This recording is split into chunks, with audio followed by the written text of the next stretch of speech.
교회 시작 11주년이 되었고 또 앞으로 교회가 어떠한 모습으로 계속해서 성장해야 나가야 되는지 주님께서 말씀을 허락하셨는데 특별히 교회로 살라라는 하나님의 마음, 하나님의 음성을 주셨습니다. 팬데믹 시대를 살아가는 우리에게 있어서 교회로 살라라는 그 의미가 어떠한 것인지 저는 즉각적으로 알아차릴 수 있었습니다. 지난주까지만 해도 이 코로나19 바이러스 문제가 미국이 한 5만 명가량 하루 확진자가 나왔었는데 지금은 10만 명이 넘어가요. 어제 일자로. 영국 같은 경우가 지난주까지만 하더라도 한 6천 명 선이었거든요. 근데 지금 2만 명이 넘어가요. 하루 확진자가. 독일이 지난 주간에 통계가 7,300명이었는데 지금 13,000명이 넘어갑니다. 일본이 800명이 넘어가게 되어지고요. 그리고 인도나 기타 여러 가지 국가 중에서는 말할 수 없는 현상이 생기고 있는데 포화 상태가 되는 것 같아요. 이러한 시절에 하나님의 사람들이 어떻게 살아가야 되는 건가라는 것을 교회 11주년 되어진 주일에 교회로 살라라는 음성을 주셔서 얼마나 감사한지요. 오늘 설교 목적을 먼저 여러분에게 말씀드린다고 한다면 교회로 산다는 것이 어떤 의미인가, 그 의미를 먼저 제대로 파악하게 만드는 데 목적이 있어요. 더군다나 이 팬데믹 시대에 왜 주님이 특별하게 교회를 강조하는 것일까? 왜 교회가 희망이라고 말씀하시는 걸까?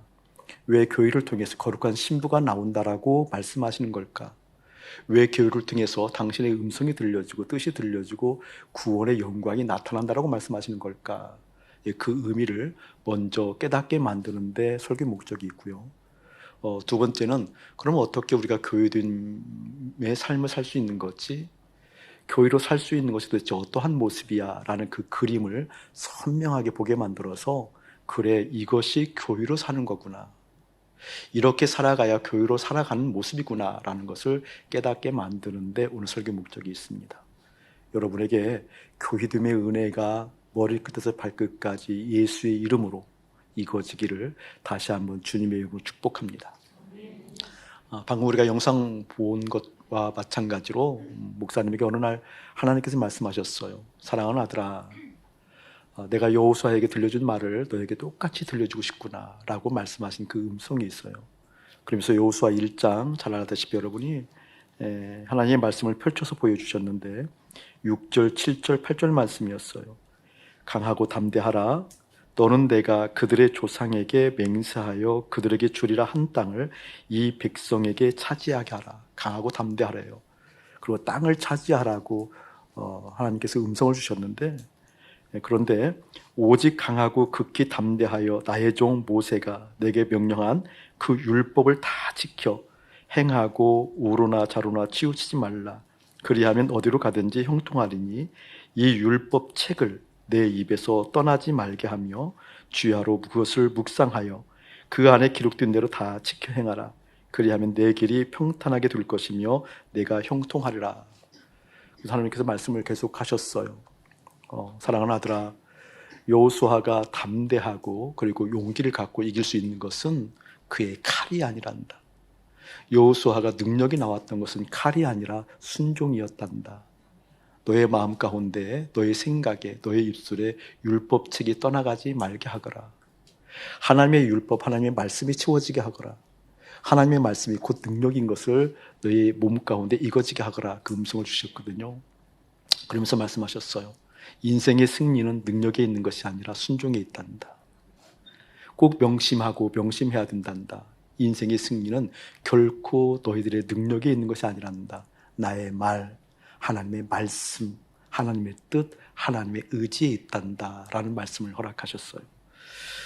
저는 여러분들에게 지금 개인적으로 묻고 싶어요. 마음으로 한번 대답해 봤으면 좋겠어요. 많은 분들이 하나님의 능력을 구하거든요. 하나님의 능력이 필요하다고 얘기하거든요.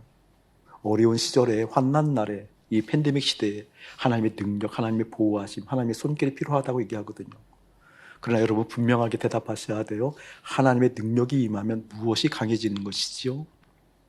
하나님의 능력이 임했을 때 내가 강해진다라는 이미지, 하나님의 능력이 임하게 되어지면 강한 나, 그러한 모습을 그리는 경우가 많거든요.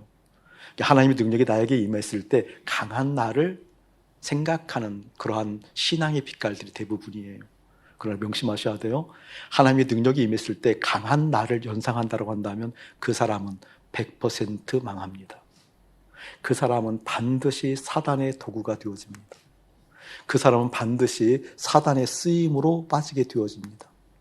주님의 능력이 임하면 내가 강해지는 것이 아니고 주님의 능력이 임하면 내 속에 하나님의 뜻이 강해집니다. 주님의 능력이 임하게 되어지면 내 안에 하나님의 말씀이 선명하게 새겨집니다. 하나님의 말씀이 가치가 되어지고 하나님의 말씀이 힘이 되어지고 하나님의 말씀이 내 삶의 기준이 되어져서 그 말씀이 나를 이끌어가게 됩니다. 그러므로 하나님의 능력이 임했다라는 것은 내 안에 주님이 선명해졌다, 주인 되어졌다, 1등 되어졌다, 제1현실 되어졌다, 왕이 되어졌다 그 뜻입니다. 많은 사람들이 기도해요. 어려울 때마다 기도해요. 힘들 때마다 기도해요. 필요할 때마다 기도해요. 능력의 하나님을 구해요. 주님의 오른손의 권능을 구해요. 그래서 강한 나를 통하여서 문제가 해결되어지는 것을 꿈꾸어요. 그러나 이것은 결코 옳은 게 아닙니다. 바른 게 아닙니다. 망할 길입니다. 세상을 향해서 더 깊이, 세상 중심을 향해서 더 깊이 들어가게 만드는 것이고 세상을 더 꿈꾸게 만드는 것이고 세상의 가치 가운데 더 함몰되게 만든다는 사실을 잊지 않기를 축복합니다. 주님의 능력이 임하면 내 안에 하나님의 뜻, 하나님의 의지가 강해지는 거구나. 그래서 하나님의 놀라운 사랑과 은혜가 계획 아래 나를 통해서 하나님께서 하시고자 하시는 것이 펼쳐지는구나. 아멘. 그게 여러분 삶 가운데 이거졌으면 참 좋겠습니다. 그렇게 내 안에 강해지시는 하나님, 다시 말하면 주님의 계획이 내 안에 들어와서 하나님의 뜻이 내 안에 강해지게 되어지면 하나님께서 하신다는 것이 무엇인지 경험되기 시작하거든요. 그것 보고 역사를 주장하신 하나님이라는 뜻이에요. 역사를 주장하신다, 역사를 주관하신다라는 것은 내 계획이 이루어지는 것이 아니라 자연인인 이 선세 안에 계신 하나님께서 자연인 이 선세를 주님께서 붙드셔서 주님께서 나를 강권하셔서 당신의 뜻을 이루어간다 그 뜻입니다. 작게는 나 한 사람을 통하여서 하나님의 뜻이 이루어지고 그리고 조그맣게는 가족 공동체를 통하여서 교회 공동체를 통해서 확장시키게 되어지면 민족 공동체를 통하여서 더 확장시켜지게 되어지면 우주 공동체를 통하여서 하나님의 뜻이 이루어지는 것이 역사를 주관하신 하나님. 그런데 우리의 신앙의 빛깔은 하나님의 능력이 임하게 되어져서 강한 내가 어떻게 나의 문제를 해결하고 나의 문제를 다 무너뜨린 다음에 나의 뜻을 세우는 것으로 신앙의 방향에 서 있다고 한다면 그 신앙은 온전할 수가 없지요. 역사를 주관하신 하나님을 조그맣게 경험하기 시작하게 되어지면서 점차로 확장되어질 것입니다. 그러면서 하면 갈수록 머리끝에서 발끝까지 가득한 하나님의 영광을 보길 원하고 내 안에 가득한 하나님의 뜻이 임하길 원해서 온전하게 하나님의 역사가 나를 통해서 이루어진 것을 보기 원합니다 라는 것을 여러분 경험하게 될 것이고 또 그것을 아마 고대하게 될 거예요. 근데 이때 조심해야 될 게 있어요. 경험상 보게 되어지면 이때부터는 언어를 참 조심해야 됩니다. 설령 마음 가운데 동의되지 않는다 할지라도 언어를 조심하는 습관이 이루어지게 되어집니다. 역사를 주관하시는 하나님의 손길이 내 삶 가운데 임하기 시작하면 그때부터 우리의 언어가 새롭게 감사의 문으로 그 문에 들어가듯이 감사의 문을 통해서 그 문에 들어가듯이 그 문에 감사함으로 들어가듯이 우리의 언어가 감사함으로 기대함으로 사랑함으로 축복함으로 함께 더불어 그 주님을 기대하는 언어로 바꾸어 가게 될 것입니다. 아울러 여러분에게 그 언어가 또한 이루어지기를 주님을 축복합니다. 오늘 말씀을 통해서 보게 되어지면 역사를 주관하시는 하나님, 다시 말하면 역사를 주관하시는 하나님이라는 것은 계획을 하나님이 가지고 계시다라는 거잖아요. 뜻을 하나님이 가지고 계시다라는 거잖아요. 그리고 그 의지가 하나님께 있다라는 거잖아요. 그 뜻과 계획, 의지가 누구를 통해서 그리스도인들을 통해서 다시 말하면 그리스도의 몸된 교회를 통해서 이루어가기를 원하십니다. 오늘 말씀이 출정 시이지만 전쟁에 나갈 때 부르는 시였지만 노래였지만 오늘 말씀을 통해서 보게 되어지면 그 관점이 잘 나와 있어요. 하나님께서 역사를 주관하신 것을 믿니? 그 하나님의 뜻이 너를 통해서 이루어지길 믿니? 네가 그리스도의 몸된 교회라는 존재 그 자체가 너희들 삶 가운데 정말 믿음으로 있니? 그렇다고 한다면 머리 드신 예수님께서 말씀하신 일이 어떠한 것인지 오늘 말씀을 통해서 선명하게 들리게 될 줄 믿습니다. 오늘 말씀 보게 되어지면 1절 보게 되어지면 환난 날에, 그래서 환난 날. 이 환난 날은 최고의 환난, 다시 말하면 전쟁이에요. 전쟁. 전쟁이 시작되어지는 전쟁이 어떻게 전쟁과 같은 그 상황 가운데 여호와께서 내게 응답하시고 야곱의 하나님의 이름이 너를 높이 드시며. 놀라운 거죠. 놀라운 거죠. 그 하나님께서 응답하시고 우리를 높이시는데 어느 상황 가운데 여러분? 전쟁과 같은 상황 가운데. 그 하나님께서 성소에서 너를 도와주고 시온에서 너를 붙드시고 내 모든 소재를 기억하시고 내 번제를 받아주시기를 원하노라 라고 얘기하면서 4절 보면 이렇게 말씀하고 있어요. 한번 읽어볼까요? 시작. 내 마음의 소원대로 허락하시고 내 모든 계획을 이루어 주시길 원하노라. 여러분 그냥 충분하게 기뻐하세요. 이렇게 약속하신 분은 하나님이시니까요. 누가 약속하셨냐면 하나님께서 내 마음의 소원대로 허락하셨대요. 어느 날에 전쟁과 같은 상황, 전쟁 상황 가운데에 어떻게 그때 내 마음에 소원하는 것을 어떻게 이루어 주신대요? 내 모든 계획을 이루어 주신대요. 5절도 한번 읽어볼까요? 우리가 너의 승리로 말미암아 개가를 부르며 우리 하나님의 이름으로 우리의 깃발을 세우리니 여호와께서 내 모든 기도를 이루어 주시기를 원하노라. 모든 기도를 이루어 주신대요. 누가 약속하신 거예요? 하나님이 약속하신 거예요. 말씀이 그렇게 기록되어 있으니까 자신 있게 대답하세요. 모든 기도를 이루어 주시는 분 누구예요? 그렇다고 한다면 이 약속은 변개될 수 없습니다. 이 약속은 이루어지지 않을 수가 없습니다. 이 약속을 하시는 분은 하나님이십니다. 우리의 모든 마음의 소원을 이루어 주신 하나님께서 또 뭐라고 말씀하시는 거니? 내 모든 계획을 이루어 가시고 내 모든 계획을 이루어 가신 하나님께서 내 모든 기도를 응답하신대요. 할렐루야. 그런데 이 말씀이 의미하는 바가 무엇인지라는 것을 오늘 교회의 관점을 통해서 명확하게 보려고 한다는 거예요. 내가 원하는 방향이 아닌 말씀이 말씀하신 그 방향. 오늘 말씀이 이렇다라고 제시하는 그 방향. 그러니까 하나님께서 내 마음의 소원을 이루어 주시고 내 모든 계획을 이루어 주시고 내 모든 기도를 이루어 주신다라는 그 의미가 어떠한 것인지라는 것을 교회의 관점으로 본다 그 뜻입니다. 오늘 말씀 보게 되어지면 환난 날 전쟁의 상황 가운데 주님께서 우리 가운데 그렇게 응답하신다라고 그랬어요. 응답하시는 분이 누구라고요? 하나님. 네, 여기를 먼저 봅시다. 자, 7절 한번 볼게요. 7절 함께 읽어봅시다. 시작. 어떤 사람은 병거, 어떤 사람은 말을 의지하나 우리는 여호와 우리 하나님의 이름을 자랑하리로다. 하나님이 약속하셨음에도 불구하고 하나님께서 역사하신다라고 분명하게 응답하신다라고 약속하셨음에도 불구하고 그 약속보다 내 마음에 먼저 혹하는 게 있다라는 거예요. 내가 의지할 만한 게 내 육신적으로 있다라는 거예요. 어떤 사람은 병거를 의지한대요. 어떤 사람들은 말을 의지한대요. 그러니까 하나님께서 약속하셨음에도 불구하고 의지하려고 하는 것이 어디 있다라는 거예요. 지금 우리 가운데 보여지는 것이 있다라는 거죠. 저를 한번 보실래요, 여러분? 그러니까 하나님께서 약속하셨으면 반드시 이루어진다는 하나 개념을 가지고 계시고 하나님께서 약속하신 것이 어느 정도 약속하시는 분이 너의 마음에 소원하는 모든 것이에요. 네가 계획하고 있는 모든 것이에요. 네가 기도하는 것 모든 것을 이루어 주신대요. 그 의미는 조금 이따 얘기하겠지만 그 개념을 가지고 있어야 돼요. 아하, 하나님께서는 반드시 하나님이 약속했기 때문에 그것이 이루어진다. 그러함에도 불구하고 믿음의 사람들 중에서는 어떤 사람들은 이런 사람들이 있다라는 거예요. 병거를 의지하고 말을 의지한다. 말을 의지한다. 왜 하나님을 의지하지 아니하고 병거를 의지하고 말을 의지하는 걸까? 그냥 단순화시켜서 얘기할게요. 그것만 보여서 그래요. 보이는 게 그것이라서 그래요. 보이는 게 그것이라서. 이게 중요한 의미거든요. 그러니까 우리의 삶에 이것이 있어야 안전해라고 여기는 보여지는 것 있잖아요. 그 보여지는 것. 이렇게 갖추어져야 안전해라고 갖추어지는 것이 보이잖아요. 그 보이는 것이 무엇이었다라는 거예요? 병거였고 말이었다라는 거예요. 이것이 있어야 행복해, 안전해라고 보이는 것이 그것이었다라는 거죠. 이때 그것이 보이지 아니하고 정말 약속하신 하나님의 권능이 보였다고 한다면, 약속하신 하나님의 능력이 보여졌다고 한다면, 실제 약속하신 하나님의 손길이 보여졌다고 한다면 그때도 병거를 의지할까요? 아니요, 그렇지 않죠. 그때도 말을 의지할까요? 아니요, 그렇지 않죠. 그러니까 병과 말을 의지했다는 것은 무엇을 의미하는 거니? 그것이 보였기 때문에 그래요.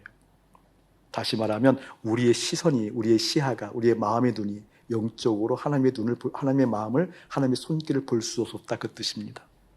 일부러 병거를 의지하는 건 아니겠죠. 그것만 표현이니까 그러겠죠. 열왕기하 6장을 한번 펼쳐보기 바랍니다. 열왕기하 6장 펼쳐놓고요. 8절부터 보게 되어지면 그런 말씀이에요. 저를 한번 보실 때 그냥 펼쳐놓고 설명하는 게 쉬울 것 같아요. 여기에 보게 되어지면 엘리사가 등장하게 되어지고요. 엘리사의 비서, 사환, 게하시가 등장하게 되어지고, 그 다음에 아람 공동체가 아람 군대, 아람 공동체가 등장하게 되어지고, 아람 왕이 등장하게 되어져요. 그런데 이 아람 공동체가 이스라엘 공동체를 치려고, 정복하려고 많은 계획을 세웠는데, 계획을 세울 때마다 숲으로 돌아가요.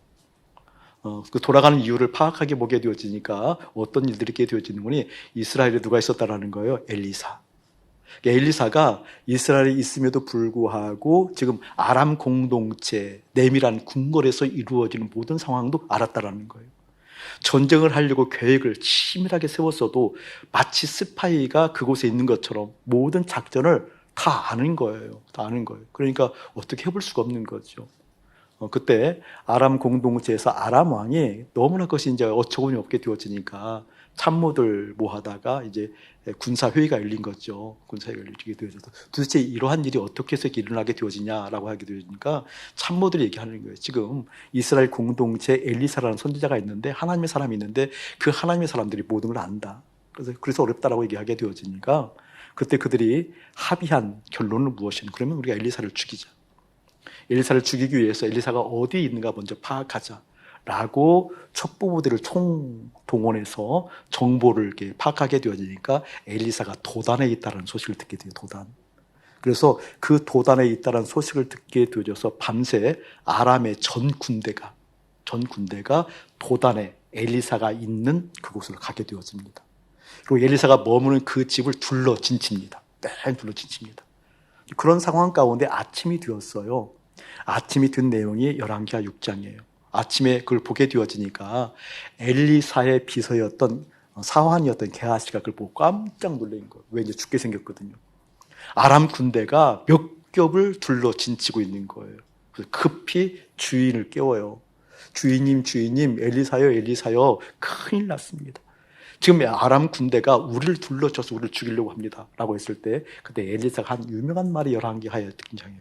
두려워하지 말아라. 네가 아직 눈이 띄어 있지 않아서 그렇답니다. 네 눈이 열려서 하늘을 본다고 한다면 그런 이야기 하지 않을 거야 라고 하게 되어지면서 기도할 때 게하시의 눈이 열려요. 영안이 열려요. 그리고 하늘을 보게 되어지니까 하늘에 불병거, 불말, 천군, 하나님 나라의 군대, 천군, 천사가 있게 되어지는 거예요. 근데 그것을 보게 되었어요. 그러니까 그걸 보고 난 다음에는 예를 들면 아람 군대가 몇십만이 아닌 몇천만, 몇억이라 할지라도 두려워하잖아요. 두려워하지 않는다라는 거죠. 문제는 천군 천사 여호와 체바우트 많이 얘기하잖아요. 체바우트는 군대라는 의미예요. 여호와 체바우트면 하나님의 군대, 천군을 의미해요. 천군. 그러니까 지금 눈이 열려서 천군이 보이는 거예요. 천군이 지금 엘리사를 둘러싸 있고 아람 군대가 치려할 때 그것을 막는 것은 일도 아닌 거죠. 그 천군 천사가 보였을 때 두려워하는 그 마음이 진행되지 않는다라는 거예요. 그러니까 문제는 무엇인 거니, 병거와 말이 없어서 문제가 아니라 내 눈이 영적인 상황에 띄어 있지 않아서 하나님의 계획, 하나님의 뜻, 하나님의 의지를 볼 수 없어서 문제였다. 할렐루야. 왜 일부는 병거를 의지하고 왜 일부는 말을 의지하는가? 그 영적인 눈이 띄어 있지 않아서 그렇다라는 겁니다. 저는 사랑하는 여러분들에게 그 영적인 안목이 오늘 말씀을 통해서 아하, 이렇게 열리는구나, 아하, 이렇게 열리는 것이었구나 라는 것이 들려진다고 한다면 그것을 강력하게 희망하고 구하기를 축복합니다. 그것을 강력하게 주님 앞에 여러분의 마음으로부터 소원하기를 예수님이 축복합니다. 여러분, 영적인 눈이 열린다라는 것이 다른 것 아니에요. 그게 바로 그리스도의 몸, 교회를 의미해요. 교회는 무엇이죠? 에베소서에서 얘기하는 것처럼 그리스도의 몸이라고 얘기하잖아요. 몸은요 스스로 발광하지 않아요. 발광체가 아니에요. 반사체예요. 몸은 스스로 생각하지 않아요. 몸은 스스로 계획하지 않아요. 몸은 스스로 보호하지 않아요. 생각하고 계획하는 것은 뭐였죠? 머리잖아요, 머리. 그래서 교회의 머리를 그리스도라고 얘기하는 겁니다. 아멘. 교회를 얘기할 때 성경에서는 뭐라고요? 그리스도의 몸이다. 이 몸의 머리는 무엇이다? 그리스도다. 할렐루야. 자, 교회가 그리스도의 몸이라는 확증이 있다고 한다면, 그 교회가 저와 여러분이라고 한다면 우리는 반드시 누구의 생각이 들려져야 된다? 예수님의 생각이 들려져야 된다. 예수님의 뜻이 들려져야 된다. 그것 보고 눈이 열렸다, 그 뜻이에요. 그것 보고 하늘의 계획을 볼 수 있다. 하늘의 마음을 알 수 있는 마음의 눈이 열렸다, 그 뜻이에요.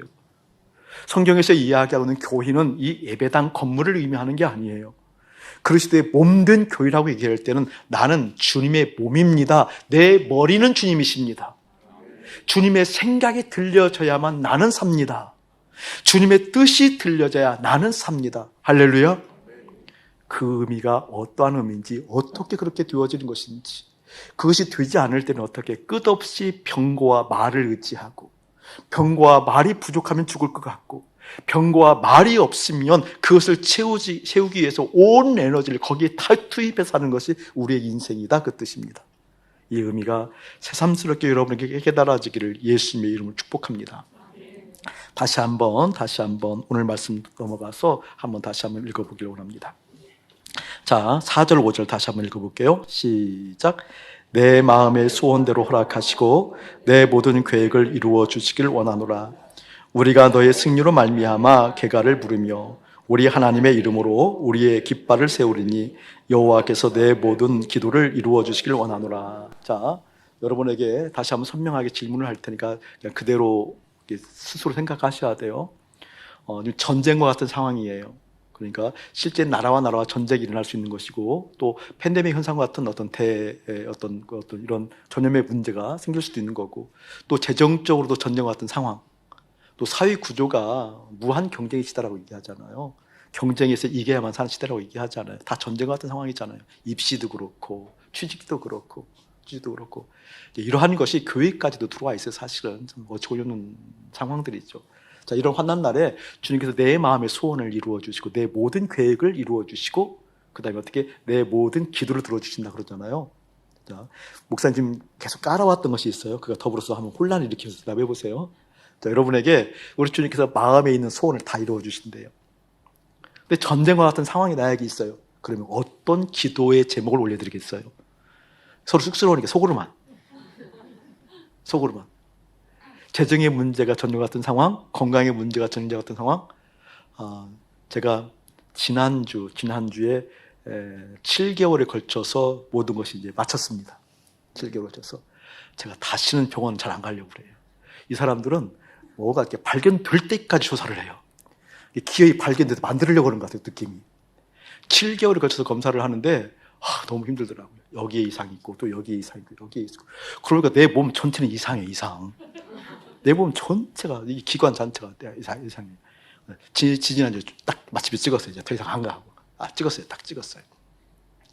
뭔 얘기하다가. 문제가 생기면 어떤 기도 제목이냐. 그때 건강 문제를 자꾸 이제 암센터에서 얘기를 하니까 은근하게 걱정이 되더라고요. 은근하게. 확 든 건 아니에요. 근데 은근히 사람 죽이더라니까. 신경이 쓰이더라고요, 신경이. 그러니까 평소에 기도하지 않는 기도가 제목이 톡톡 생기는 거예요. 내 마음을 빼앗아는 건 내가 알죠. 그럴 때는 저는 화가 나요, 오히려. 딱 무시를 하거든요, 일부러. 딱 무시를 하고 주님께 마음 드린다는 실제. 그러니까 주님께 마음 드릴 수 없게 만드는 환경의 요소들을 저는 배격하려고 성경적 관점으로 애를 쓰는 거거든요. 그때 역사하시는 하나님을 보아요. 역사하시는 하나님을. 역사하시는 하나님을 본다니까요. 자, 여러분에게 마음의 소원을 다 이루어 주신대요. 예를 들면 기도 제목을 다 이루어 주신대요. 자, 그러면 여러분이 지금 기도 제목이 하나 생각이 날 거예요. 그렇죠? 여러분 상황 가운데 어떤 기도 제목이 있냐라는 거예요. 어떤 기도 제목을 가지고 있냐라는 거예요. 그게 옳은가라는 것을 오늘 말씀을 통해서 보겠다라는 거예요. 자, 보세요. 이렇게 한번 예를 들을게요, 목사님이. 좀 극단적인 예를 드는 거예요. 좀 상황인데, 어떤 상황인 거니? 중국과 인도가 사이가 안 좋죠? 저희들은 오로지 성경입니다. 시사에는 전혀 관심이 없습니다. 중국과 인도가 굉장히 사이가 안 좋아요. 다 핵을 보유하고 있어요. 다 핵을 보유하고 있고. 그러니까 전쟁과 전쟁이 준할 수 있는 상황들이 언제든지 이게 돌발 변수로 일어날 수 있는 그런 여건들이 중국과 인도예요. 그런데 중국은 사회주의와 공산주의 그 사이, 공산국가라고 얘기를 치자고요. 그러니까 종교를 허락하지 않고 예수 믿는 걸 허락하지 않는 거죠. 있다 할지라도 지하교회에 있지만, 그리고 이제 표면적으로 정말 절실하게 복음이 살아있는 뭐라 그럴까, 그 삼자교회들은 드물어요. 사실은 드물어요. 어쨌든 그런 사회주의 공산주의 국가 중국, 또 인도는 어떤 나라예요, 여러분? 회귀국가잖아요. 회귀국가잖아요. 자, 그런 나라인데 그 나라임에도 불구하고 그 속에 신실한 크리스찬이 있다 없다? 크게 있어요. 그 신실한 크리스찬들이 우리보다 더 신실하다 신실하지 않다? 내가 대답 안 했어. 정말 신실한 사람들이 있거든요. 정말 신실한. 20년 전, 딱 사정된 20년 전이더라고요. 22년 전부터 20년 전까지 흑룡강성, 중국의 흑룡강성에 선교를 한 적이 있어요. 일부에도 그 소리하고 웃었는데 300개 교회를 세웠어요. 제가 따라가면 세운 거야. 그 당시 교회를 하나 세우려고 하면 50만 원이면 됐거든요. 저희들이 그때 선교할 때에는 조선족을 선교한 것이 아니라 한족들, 현지인들, 본토인들을 선교한 거죠. 근데 그때만 하더라도 공식적으로 선교하기가 굉장히 어려웠어요. 한족들 중심으로 교회를 300개 세워서 정기적으로 이제 도는 거죠. 교회들, 세운 교회들 돌면서 말씀 전하고 복음 전하고 이 일들을 조금 했어요. 그런데 조금 한 사람이 300개 교회를 세웠다고 얘기를 하는 거거든요. 그런데 그때 그 신실한 크리스찬들의 눈방울을 지금도 잊지 못해요. 20년이 지나갔는데 잊지 못해요. 그러니까 교회를 세우면 이제 한 30명 정도 모일 수 있는 현대식 건물 한 50만 원이면 세우거든요. 모이면서 거기서 집회를 하게 되어지면 낮에는 못하죠. 낮에는 동네에서 이제 어려움이 크게 되어지니까 밤에 방음장이 차고 집회를 하게 되어지는데 이틀을 걸쳐서 걸어오시는 분들이 있어요. 이틀. 우리 교회는 지금 분당, 오산에서 오시는 분들 크게 대접받잖아요. 분당에서 오시는 분들 일주일에 3번 오셔요. 근데 차를 안 갖고 오시기 때문에 편도 2시간 반 걸려요. 왕복 5시간. 가까이 있는 여러분들은 뭐해요 도대체? 오산서 오시는 분들도 있고 그러잖아요, 교회는 예를 들면. 근데 이틀 걸어서 오셔요. 근데 그때만 하더라도 찬송과 복음이 잘 안 돼서 찬송을 하는 게 하게 되면 보통 한 곡에 16절까지 보통 가장 낮은 절 16절. 그리고 보통 32구절, 40절. 한 번 찬송 한 곡 하는데 보통 40분씩 걸려요.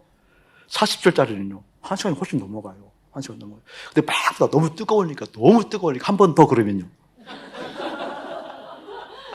정말 한 번 더 하면 2시간 쑥 지나간다니까요. 근데 이 찬송을 그 2시간 걸어와서 밤새도록 찬양하고 그냥 말씀도 기본적으로 전하는데도 그냥 그토록 뜨거웠다니까요. 그토록 순수한 사람들이 있다니까요. 중국에 현지인들이, 한족인들이. 제가 그 눈방울을 잊을 수 없어요. 그리고 여러분의 눈망울과 비교가 된다는 것에 대해서 마음이 많이 아파요. 순수한 사람들이 있거든요. 인도에도 그런 사람이 있죠. 예를 들면 중국과 인도가 전쟁이 일어났어. 그럼 양쪽에도 크리스찬들이 있어요, 없어요? 중국어로 번역된 성경이 있어요, 없어요? 인도어로 번역된 성경이 있어요, 없어요? 똑같은 이 구절 봐야 안 봐요? 똑같이 기도하면 전쟁 중에 어떤 기도를 할까요? 이기하여 주시옵소서 이렇게 기도했다고 한다면 하나님 도대체 누구 편을 들어야 돼요? 한쪽은 공산주의, 한쪽은 회귀국가. 그 중에서 신실한 크리스찬들, 그 중에서 내 마음의 모든 소원을 들어주시고 내 모든 계획을 이루어주시고 내 기도에 모든 것을 응답하신다고 했을 때 전쟁 상황에 주여 우리가 이기게 해 주시옵소서 이렇게 기도한다고 한다면 어떤 신실한 사람의 손을 들어주셔야 될지 여러분이라면 어떻게 판단하시겠어요? 일본 감정적으로 믿죠? 일본어 성경에 있는 거 아시죠? 북한 죽겠지요? 북한 가게 되어지면 성경에 있는 거 아시죠?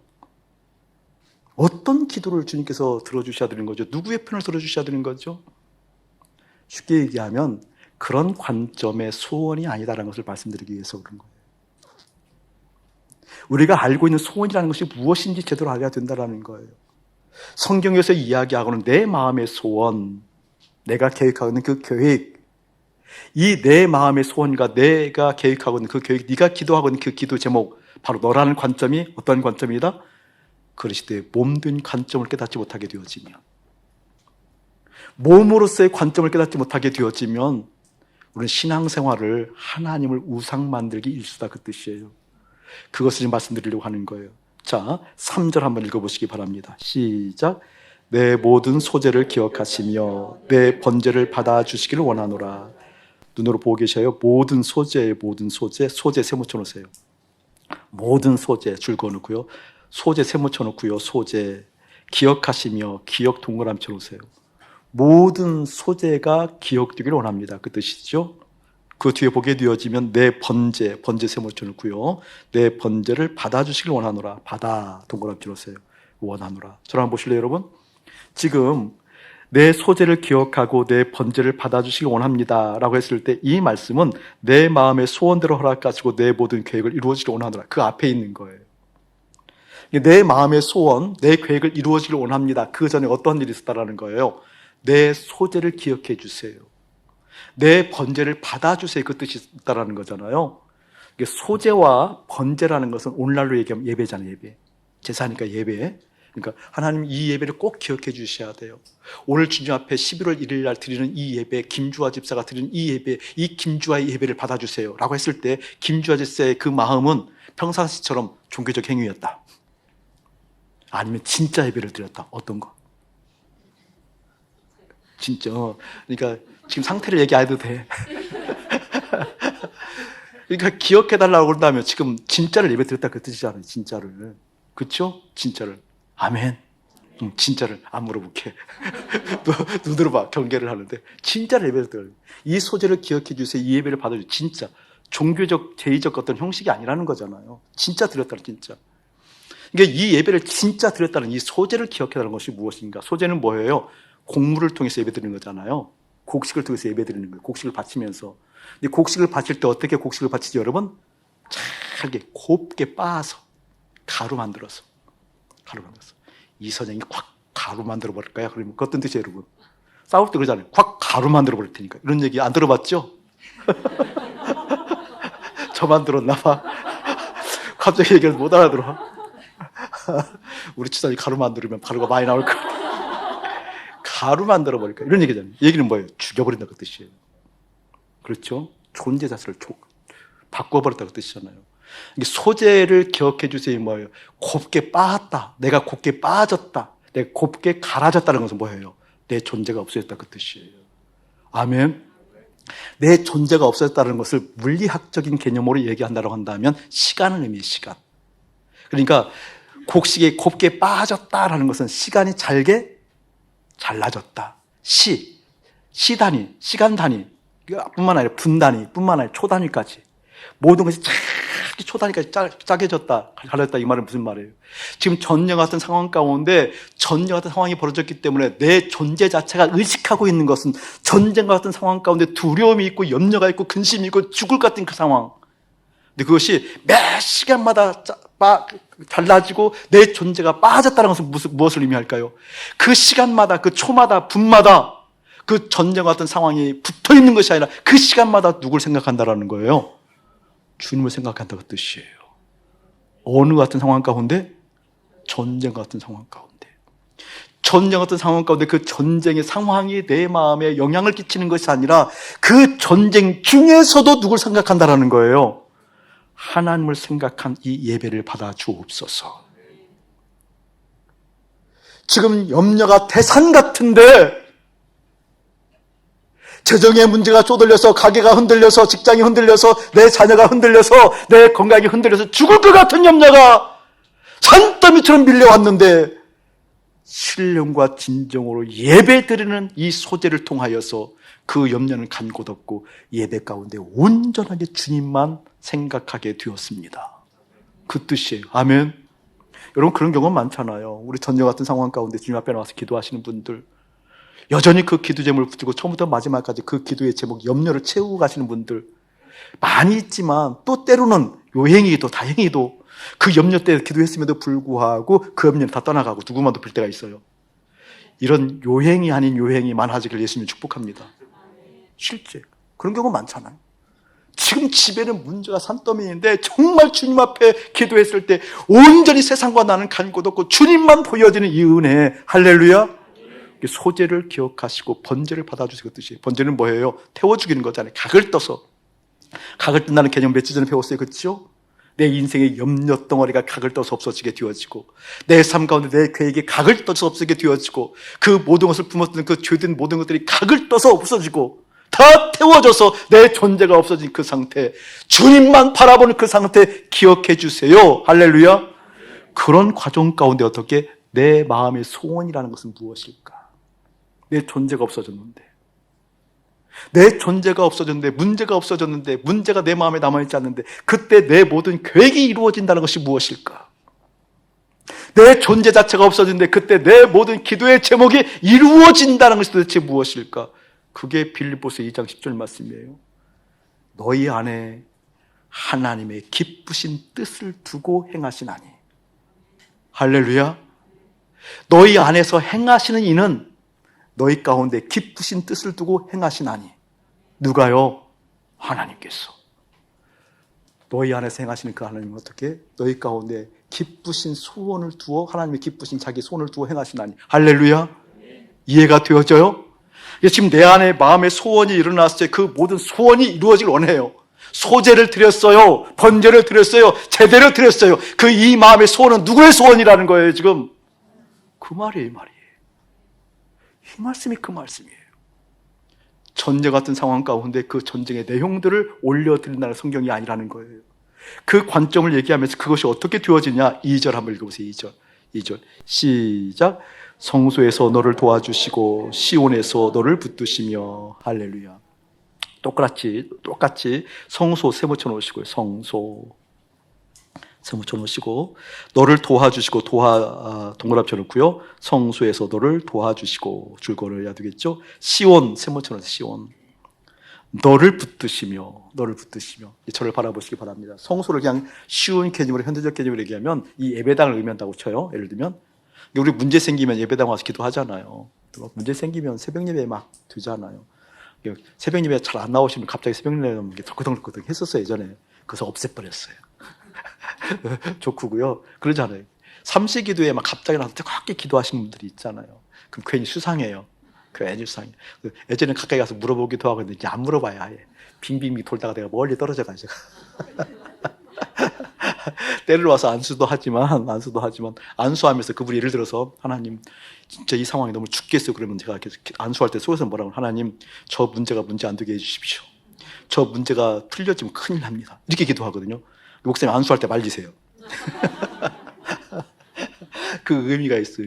이게 성소에서 응답하시고, 그러자 성소에서 응답하시고, 성소에 너를 도와주시고. 이 이야기는 무엇을 의미하는 거니?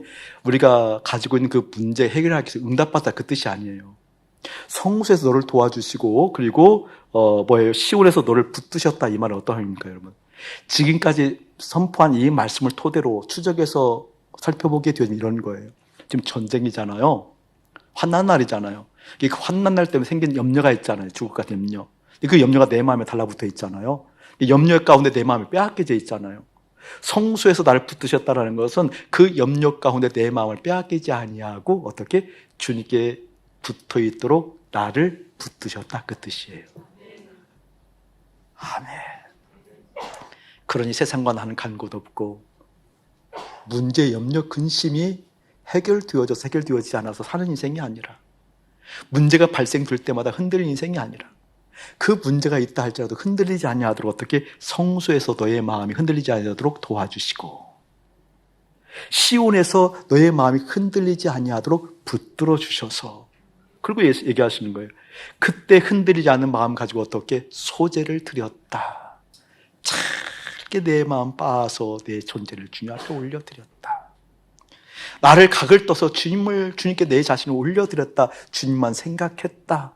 그때 어떻게 내 마음의 소원대로 허락하시고 내 모든 계획을 이루어 주신 하나님의 손길을 경험하여 이 세상에서 살아갈 때 이 세상에서 되어지는 일들을 통하여서 됐다 안 됐다 행복하다 그렇지 않다라는 평가가 아닌 그 절대 평강이 무엇이니 우리 삶 가운데 자리 잡게 만드시는 하나님의 손길을 보기를 예수님이 축복합니다. 그게 바로 교회예요. 왜죠? 교회는 그리스도의 몸이기 때문에. 교회에 버려주신 예수님의 생각에 들려지는 하나님의 놀라운 사랑과 은혜, 그 믿음의 진수가 사랑 우리 삶 가운데 그대로 임하기를 예수님을 축복합니다. 아멘. 지난 주간에 장례 예식이 있었어요. 우리 설승훈 집사님 모친 되시는 우리 권태조 어머님 전하신 가정 가운데 장례 때마다 그 생각이 이제 뭐 있지요, 늘 있는데 특별히 이번에는 그 애통해하는 우리 설승훈 집사님 그 마음을 보게 돼서 목사님 마음이 참 이게 말하자면 뭐랄까 그 같이 좀 아팠어요. 같이 아팠어요. 얼마나 생각보다 우리 설승훈 집사님 얼마나 여리신지 아이처럼 꺼이꺼이 이렇게 우는 모습을 보고 이렇게 좀 다독다독 주안해서 다독다독 하는 과정 가운데 내 마음가운데 깊이 하나님 울림이 있었어요. 하나님 사랑하는 우리 아들에게 믿음을 심어주실 때, 믿음을 주실 때 정말 버려두신 예수님의 생각이 들려지고 동의되었다 그 차원이 아닌 나의 버리는 주님이시구나라는 믿음 꼭 주세요. 꼭 주세요. 주님의 생각이 들려지게 해주세요. 들려지게 해주세요. 라고 하는 가정 가운데 주님께서 말씀을 허락하셨어요. 고린도전서 13장 12절 말씀을 허락하셨어요. 그 말씀은 다른 것이 아니라 너희가 지금이란 때가 있어요. 너희가 지금은 그리스도를 볼 때, 너희들의 형제를 그리스도를 볼 때 희미하게, 거울처럼 희미하게 보이나 그때 죽을 때, 그때에는 선명하게 본다. 지금과 그때를 얘기하거든요. 근데 지금과 그때는 분리되어지지 있지 않다는 개념을 주님께 보여주신 거예요. 지금이란 때와 죽었을 그때를 이때여 맞대어 보게 만드시는 주님이 우리 하나님이십니다. 아멘. 그러면서 이제 많은 그 죽어갈 때 이렇게 고백하는 그 고백들이 많이 있거든요. 예를 들면 존 버년 같은 분은 존 버년 우리 철력정 있죠. 그분이 죽을 때는 주변에서 막 울게 되어지고 울지 말라고 역정을 버럭 내셨대요. 왜 나를 위해서 우는 거야? 너희들을 위해서 좀 울어. 존 버년이 이게 마지막 유언이에요. 나의 유일한 위로는 하나님 나라다. 나는 그 빛 대신 주님께 간다. 이렇게 유언을 했다라는 거예요. 존 버년이. 멋지지 않아요? 제가 몇 개 적어 왔었는데 또 생각이 안 나서 보고 할게요. 여기 보게 되어지면 존 오웬, 또 존 오웬도 있잖아요. 청교도시나. 존 오웬 책은 잘 읽어보라고 그랬어요. 존 버년 책도 잘 읽어보고 존 오웬 책도 잘 읽어보라고요. 존 오웬은 내가 사랑하는 그 주님이 나를 반기신다. 그 주님께 나에게 간다. 라고 갔다라는 거예요. 놀랍죠? 좋죠. 그런데 박완서라는 여러분 아세요, 여러분? 예. 아는군요. 귀한 책들도 많이 써내시기도 하고 또 많은 제자들을 양성한 믿음이 좋으신 권사님이셔요. 믿음이 좋은 권사님. 근데 그 권사님이 아들이 하나 있었는데 아들이 교통사고로 죽어요. 아들이 교통사고로 죽었을 때 그때 이제 기가 막히잖아요. 그러니까 하나님께 원망의 말을 다 쏟아놓거든요. 온갖 원망을 쏟아놓고 그 말에 그 시에 보게 될 말에 어떤 내용을 적어놓는 거니 그래도 이렇게 원망할 수 있는 하나님 계시지 않았으면 저 어떡할 뻔했어요 하나님. 결국 누굴 인정한다라는 거예요? 아멘. 믿음의 사람의 특징입니다. 지지난주에 이동원 목사님 둘째 아들이 대장암으로 돌아가셨어요. 미국에서 변호사인데 그 게임기 관련 게임 관련 그 전문 변호사인데 대장암으로 죽었거든요. 그때 이동원 목사님 그 죽어가는 그 아들을 향해서 감사 제목 10가지를 써서 낭독을 했어요. 손양원 목사님에게 배운 10가지 감사라고 하면서 그 아들이 죽어가는 모습을 보고 감사한 제목. 역시 믿음의 대가니까 그렇게도 하겠죠. 그렇죠. 믿음의 대가이니까. 역시 참 멋지더라고요. 깊이 새겨지는 게 있었어요. 고통으로 또 해방하신 주님께 감사. 내 아들이 천국에 간 거 감사. 여러 가지 것들. 그리고 내 안에서 아들을 떠나보낸 그 아픔을 가지고 그것을 위로할 수 있는 능력을 주신 하나님께 감사. 이런 내용을 써보냈더라고요. 어쨌든 믿음이 없었던 것처럼 보여지는 박완서 선생도 또 이동원 목사님 같은 경우에도 믿음의 사람들은 결론은 무엇이었다? 하나님이었다. 역사를 주관하시는 하나님이었다. 그 음성이 사랑하는 여러분 가운데 깊이 들려지기를 예수님이 축복합니다. 유진 피터슨 그 재작년에 돌아가셨을 때 마지막 유언 알죠? 멋지잖아요. 정말 멋지게 하고 돌아가셨어요. 렛츠고 하고 돌아가셨어요. 나 간다. 주님께 간다.